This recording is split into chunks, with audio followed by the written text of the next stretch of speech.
आज गौतम गंभीर और पिच क्रिकेटर के साथ कुछ बातचीत हुई, उसके बारे में कुछ बताइए। ऐसा आई थिंक जब भी हम लोग विकेट देखने गए ना, तो कोचेस उधर खड़े थे, तभी उन्होंने कोई आदमी भेजा और बोला कि थोड़ा 2.5 मीटर इधर से दूर खड़े हो, विच वॉज लिटिल सरप्राइजिंग, क्योंकि it is a cricket wicket, day after 5 दिन का टेस्ट मैच होने वाला है और जोगर्स पहन के हम खड़े थे, तो वो थोड़ा awkward लगा। Thereafter, the Indian media went to speak to the curator, and it's on camera that he says that the Indian head coach is touchy, and he also says it could be touchy. That is the word used, means ill-tempered. And thereafter, he also asks the media if he is a good man. Now, this is the first in my 30 years of covering cricket that a curator is asking about the head coach on camera. Would you react to that? Don't want a diplomatic answer. No diplomatic answer. See, we all have been on the ground enough, played so much cricket, and we all know that curators are little overprotective or little, possessive about the square and ground and all. So what he said about head coach, I don't really want to comment because that's his opinion, and everyone in this world have their opinions. But I think just looking at the wicket with a rubber spike, just day after there is a test match there, there's nothing wrong. You can't see that the people, curators also needs to understand that the people they are talking to, they are highly skilled and intelligent people. So for example, if you go on the ground now where we practiced, you won't even see that any bowlers in outfield would have marked with his spikes. So we keep spray. So we try and see, and that all comes from head coach, that we'll try and see that this ground also should not get damaged. So when you are working with a very intelligent and highly skilled people, if you sound a bit arrogant or if you come across like, you can be protective, but end of the day, it's a cricket pitch. It's not an antique where you can't touch because otherwise it's 200 years old and it can be broken, So that's what I feel. I mean, that's after a day, we were with rubber standing there. You tell me day after a day, a batsman will be sliding to survive from run out. A bowler will be sliding there to stop the ball. So maybe he's thinking that we are trying to grow the grass. I mean, I don't know. He said that we are trying to get this grass. And next wicket to the center wicket. I mean, I don't know how much grass will grow in one day and what will happen in next 5 days. So sometimes you want your round to be good and square to be good, but end of the day, it's a cricket pitch. जब आप लोग pitch देख रहे थे उसी दौरान Brendon McCullum और Rob की ने भी आकर पिच देखा, तो उनको भी ऐसा हो लगा कि आप पिच से हट जाओ, या वो सिर्फ इंडियन कैंप के लिए वो इंस्ट्रक्शंस थी कि आप लोग दूर रहिए, वो कहीं पे भी खड़े हो सकते हैं? और सेकंड, जब बात पिच की हुई थी तो थोड़ा बता दीजिए पिच देख के कैसा लगा, बॉलिंग का क्या चल रहा है, बुमराह का अवेलेबिलिटी वगैरह थोड़ा नहीं, रॉब की और ब्रेंडन आया तभी जब हम लोग वहाँ थे, तभी उन्होंने बोला हो तो मालूम नहीं, मेरे सामने तो कुछ नहीं बोला। तो वो फर्स्ट आंसर। दूसरा कि विकेट में ग्रास है जो नॉर्मली अपार्ट मैनचेस्टर में थोड़ा कम था, बाकी तीनों जगह पे था, वो टाइप का ही है, थोड़ा मॉइस्चर है। सो जो टिपिकल अभी तक पहले हम 3 मैच खेले, बट फिर हर एक ग्राउंड का एक सोइल का अपना वो रहता है। तो यहाँ पे बोलते हैं कि नॉर्मली बाउंस अच्छा रहता है, अर्ली थोड़ा मूवमेंट रहता है, देन रन्स भी होते हैं। बट दैट अगेन हम 2019 से डेटा देख के बोलते हैं 2025 में मैच खेल रहे हैं, तो जब खेलेंगे तभी मालूम पड़ेगा कि विकेट कैसा खेल रहे हैं। बुमराह इस फिट अभी उनके लोड के हिसाब से, लास्ट मैच 1 इनिंग बॉल डाला है, तो that obviously head coach, our physio and captain, they will have a discussion and decide. अभी नहीं हुआ कोई डिस्कशन बुमराह के? नहीं, अभी तक नहीं हुआ। हाँ, आप बता पाएंगे कि क्या हमारी तरफ से कोई आधिकारिक शिकायत दर्ज की जाएगी इस बात पर, पहली चीज। और दूसरी चीज, जब क्यूरेटर नेट्स की तरफ आए, आपने भी उनको शांत करने की कोशिश की, गौतम वहां पर काफी ज्यादा मतलब थोड़ा सा दिखा कि अब चीजें आउट ऑफ कंट्रोल हो रही हैं, वहां पे क्या बातचीत हुई? क्योंकि विकेट का मसला तो वहां से बात करके सॉर्ट आउट हो गया, इधर आकर क्या दिक्कत हुई और क्या हमारी तरफ से कोई आधिकारिक शिकायत दर्ज की जाएगी? मैं सोच रहा था आप लास्ट मैच के ड्रॉ के बारे में बैटिंग का पूछोगे यार, आप तो नहीं, वो वहाँ पे जब वो कूलिंग बॉक्स ला रहे थे ने, तभी भी वो रोलर पे बैठे बैठे उसने चिल्ला के वो सपोर्ट स्टाफ को बोला कि वहाँ मत ले जाओ। अभी वो कूलिंग बॉक्स का वेट मेरे हिसाब से 10 किलो होगा, उसके ज्यादा तो नहीं होगा। और जो हम वहाँ पे चल रहे हैं, या जो शब्द उन्होंने चुना उससे दिक्कत थी?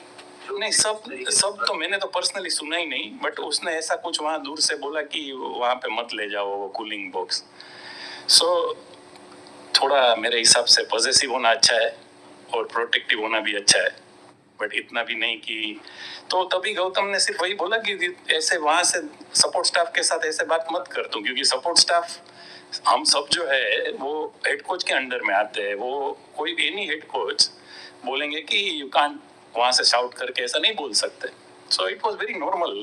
देन वो वहाँ आके ही वो सेइंग, वो मुझे लगता है it got built up from the wicket जब हम देख रहे थे तभी से।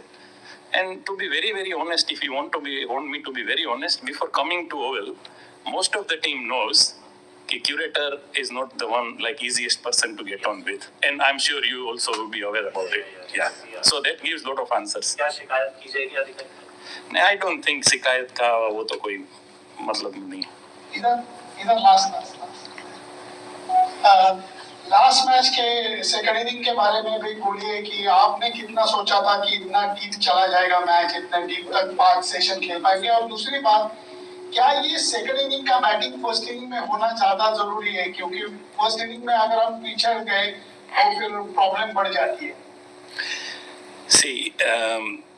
हमारी बिलीफ तो थी, क्योंकि एक स्टेज पे हमको मालूम हो गया था कि जब 150 रन तक का लीड होता तो हम सोच सकते थे कि 350 रन करे और उनको 2 सेशन भी मिले 200 रन के लिए, और विकेट ज्यादा स्पिन कर रहा है या अप एंड डाउन रह रहा है तो हम लोग रिजल्ट ला सकते हैं। बट एक बार वो 300 के ऊपर जाने के बाद उसमें 2 ही रिजल्ट पॉसिबल थे, या तो ड्रॉ या हम लोग हारते।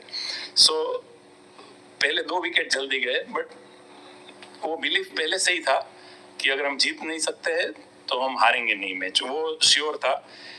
और गिल और केएल इतना अच्छा खेलने के बाद जब लास्ट डे लंच के पहले वो 2 विकेट गिरा, and to be very honest थोड़ा हम फॉर्चुनेट भी थे कि जाडेजा का कैच ड्रॉप हुआ, it is part of the play, but वो तो उनकी बैटिंग में भी होता है। उसके बाद लंच के बाद जैसे जाडेजा और वॉशिंगटन खेले, जो मैं भी वहाँ पार्ट ऑफ डिस्कशन था, बट जो एग्जैक्टली प्लान किया था वैसे खेले, ना कोई अनड्यू रिस्क लिया, ना कोई अनड्यू शॉट्स खेला, तब तक जब तक हमको मालूम था कि अभी हम सेफ हो गए। अभी शायद एक आधा विकेट गिरेगा तो जो लास्ट 25-30 रन 100 के लिए जो शॉट्स खेले वो भी कैलकुलेटिव थे कि अभी प्रॉब्लम नहीं है, अगर एक आधा विकेट गया तो भी नहीं। वो फर्स्ट इनिंग के बारे में मैंने पूछा कि क्या फर्स्ट इनिंग में इतना बड़ा स्कोर करना ज्यादा अहम हो जाता है? बहुत इंपॉर्टेंट है। फर्स्ट इनिंग में हमारे 3 बैट्समैन सेट होके जो आउट हुए, उन लोगों को बड़ा इनिंग कन्वर्ट करना ही चाहिए। पर दूसरी एक चीज वो भी है कि फर्स्ट इनिंग में उनके बॉलर्स फ्रेश है, डाल रहे हैं।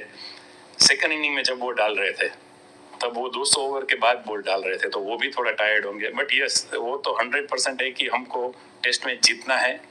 तो पहले इनिंग में अगर हम 500 रन जैसे 450-500 रन के ऊपर रन्स करेंगे तो हमारा टेस्ट में जीतने का चांसेस बढ़ ही जाता है, और बैट्समैन लोगों को वही ट्राई करना चाहिए। Coach, as ever, thank you for your ability to switch between languages. I apologise for taking you back to the start of the media conference, but could I just ask you for an answer in English, if possible, Yeah. on what caused the scenes that we saw between the head of ground staff and particularly with Gavin Gambia? What caused that this morning? So I honestly, because I was there, I felt when we were just standing on the wicket looking at the wicket, if one of the ground staff came and said you stand up 2.5 meters away from here, which in my cricketing career I've never seen anybody saying that, because I don't know. So literally he was saying you go outside the rope to head coach and see the wicket. I don't know how you see, because and if somebody is like brushing the shoes or somebody is trying to put something in the wicket or somebody wearing spikes, the curator feels that it's fine. But it was very strange way of saying you go and stand 2.5 meters away from here. So I think that is what started. So because Gautam is someone, he doesn't even speak unnecessary things, he doesn't talk to anyone. Last 4 games we played, everywhere, wherever we go, all the curators, where they talk, They even tell you when they're going to cut the grass, whether they're going to cut the grass. And if they don't want to give an answer, they will say, we'll see on the weather, we'll see tomorrow. So that's a good answer. So just, yeah, absolutely. So specifically the wicket that will be used for the match, Yeah. Galton was trying to just take a look at it. Yeah, and I was there. All coaches were there, yeah. So I think looking at the wicket is something not a bad thing with the joggers on. Yes. Coach coach Dhruv के लिए बहुत important है game होने वाला है आप series के शुरू से उनको देख रहे हो कि how behind the scenes you have been working hard with him so थोड़ा सा अगर बता पाएंगे उनके प्रिपरेशंस के बारे में आपने इंडिया ए सीरीज के साथ वो इंडिया ए टीम के साथ आए हुए थे तो थोड़ा सा अगर ध्रुव के प्रिपरेशंस के बारे में Dhruv is an outstanding talent. You know, he is a very good keeper and he can bat really well. And he's been preparing. Obviously, all the guys are very professional, whether they are playing, you take it from Abhimanyu to Dhruv or anyone, whether they are playing or not, we try and do that they all get enough volume of batting, bowling, whatever requires. But particularly about Dhruv, is very talented player. He has already played and performed for India. So they all keep preparing that any stage, any injuries, any requirement, they should be ready to play. And I think he's in the same mindset. Only plus thing is because Rishabh got hit on the finger first, so that game also he kept at Lords, which was difficult times because ball was up and down and few byes went and then the next game again because Rishabh got hit on the feet, so he kept. So the keeping side he has already done it for long enough. The batting, I think he's prepared, he's ready, and he's very, very talented. So he'll try and do his best, there's no doubt. We'll take last few. It's been a long, heated, at times combustible series. Is Galton Gambit feeling the pressure, feeling the heat?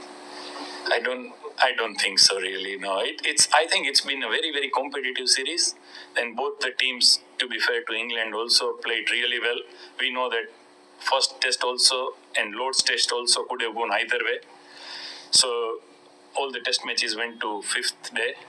So it's been absolutely brilliant test series so far. But no, Gautam is someone I don't think, I've never seen him under pressure in our playing days to now. So no, definitely not under pressure.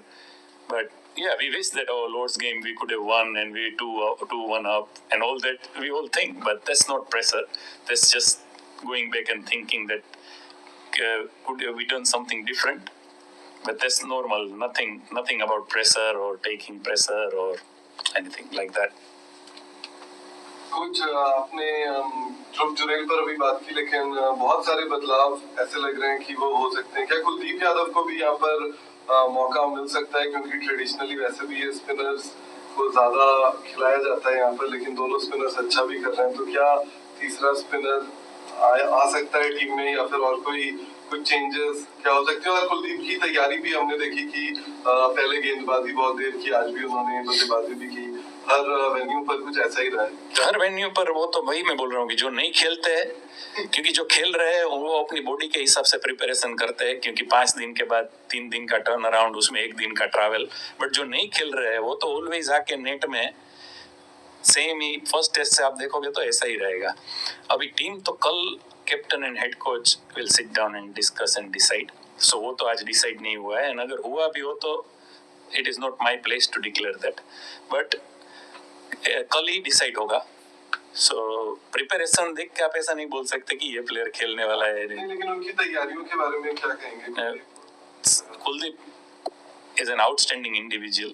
जो he works hard, you know, he works really hard on his game, and not only bowling, you'll always see him batting, you'll always see him fielding. So ऐसा नहीं है कि वो ये particular आज कुछ अलग कर रहा है. कुछ आज के वक्तों के बारे में कुछ बता पाए? वो तो वो थोड़ा मैच खेलना चाहिए, अगर कोई इकलौते बॉलर है जो सारे मैच खेले तो उनका वर्कलोड कंसीडर होगा, क्या स्टेटस है? नहीं, उसका सारे बॉलरों का वर्कलोड कंसीडर होता है. मैं लास्ट पीसी में भी किसी ने वर्कलोड के बारे में पूछा था. सो आई डोंट नो कि एक्चुअल वर्कलोड आप लोग क्या समझ रहे हो. सो मैं क्विकली अगर बता दूं तो कि अगर टेस्ट सीरीज के पहले अगर एक बॉलर वीक के सर्टन अमाउंट ऑफ ओवर्स डालता है, कि अगर वो T20 के लिए प्रिपेयर कर रहा है और 20 ओवर 25 ओवर डाल रहा है, हर रोज 6 ओवर डाल रहा है, और या तो 5 दिन 6 ओवर डाल रहा है, तो that is good enough workout for T20 में। सो ऐसे टेस्ट मैच के लिए ये लोग जब IPL खेल रहे थे तभी भी बॉलिंग कोच, SNC, वो सब उनके कांटेक्ट में है, उनके पास GPS है, वो रिकॉर्ड दिखाता है कि थ्रू आउट द वीक ये बॉलर ने कितने बॉल्स डाले, कितने ओवर्स डाले, और वो लोग कांस्टेंट टच में रहते हैं बॉलिंग कोच के साथ। सो वो जो लास्ट 4-5 वीक का बिल्डअप है उस पे से डिसाइड होता है कि इसमें स्पाइक ना आए। तो स्पाइक क्या होता है कि अगर एक बॉलर वीक के 30 ओवर डाल रहा है और सडनली पहले इनिंग में आके उसने 35 ओवर डाल लिए, तो उसका लोड का स्पाइक होता है।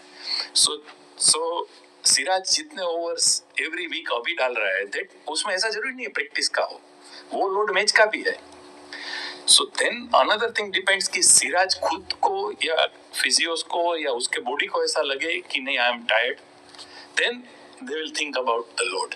अदरवाइज उसका bowling load is very high, is very good, तो उसमें कोई स्पाइक होने का चांस नहीं है।